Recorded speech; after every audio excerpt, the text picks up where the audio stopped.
রব্বুল আলামিন।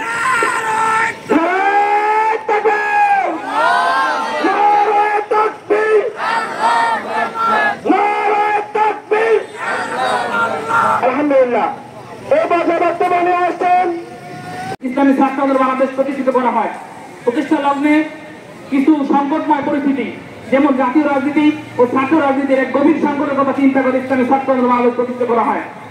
1991 সালে ছাত্র রাজনীতির নামে যে সমস্ত চাঁদাবাজি, যে সমস্ত গুন্ডা কার্যকলাপ ছিল, সেটাকে বন্ধ করার জন্য ইসলামী ছাত্র আন্দোলন প্রতিষ্ঠা করা হয়। ইসলামী ছাত্র আন্দোলন প্রতিষ্ঠা কাল থেকে আজ পর্যন্ত আজকে 34 বছর পদার্পণ করেছে।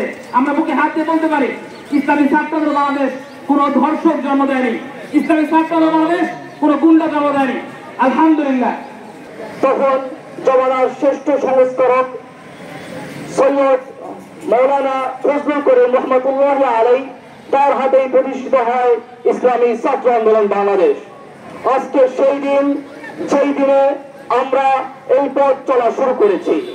এই পথ আজকের এই দিন শুধু স্মরণ করার জন্য নয়, আজকের দিন আমাদের নতুন করে শপথ নেওয়ার জন্য। আমাদের এমন শপথ করতে হবে, বাংলার জমিনে যারা ইসলামের বিরুদ্ধে, যারা এই ছাত্রদের বিরুদ্ধে যতবার ষড়যন্ত্র করার চেষ্টা করবে, ইসলামের বিরুদ্ধে ষড়যন্ত্র করার চেষ্টা করবে, আমাদের ষড়যন্ত্র রুখে দিতে হবে। যেই ছাত্র ভাইয়েরা ইসলাম থেকে দূরে চলে যাচ্ছে, সেই ছাত্র ভাইদেরকে ভ্রান্ত মতবাদ দিয়ে ঢেকে রাখা হচ্ছে, সেই ছাত্র ভাইদেরকে তাদের মাধ্যমে তাদেরকে আমাদের মুখামুখি করতে হবে, আমাদের সাথে যুক্ত করতে হবে। আল্লাহ পাক আমাদেরকে এই সংগ্রাম নিয়ে, এই শপথ নিয়ে সামনে চলার তৌফিক দান করুক। আমিন। ওয়া আখিরু দাওয়ানা আলহামদুলিল্লাহি রাব্বিল আলামিন।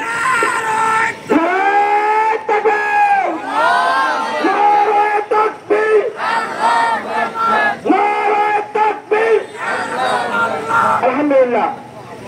ইসলামী ছাত্র আন্দোলন বাংলাদেশ মাদারীপুর জেলা শাখায় 34তম প্রতিষ্ঠা বার্ষিকী উপলক্ষে প্রতিষ্ঠা সমাবেশে আয়োজন করা হয়েছে। উক্ত সমাবেশে প্রধান অতিথির আসন গ্রহণ করবেন ইসলামী ছাত্র আন্দোলন বাংলাদেশ কেন্দ্রীয় সভাপতি ইউসুফ আহমেদ মানসুর।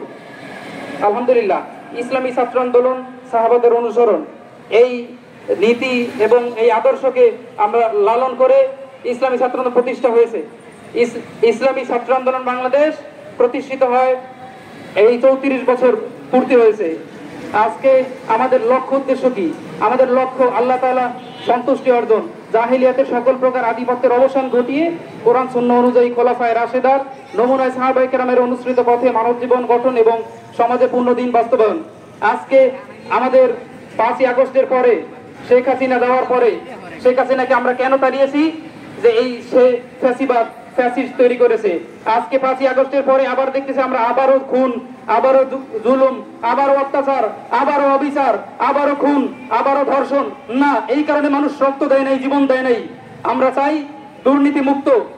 দুর্নীতিমুক্ত দেশ বাংলাদেশ করতে চাই ইনশাআল্লাহ।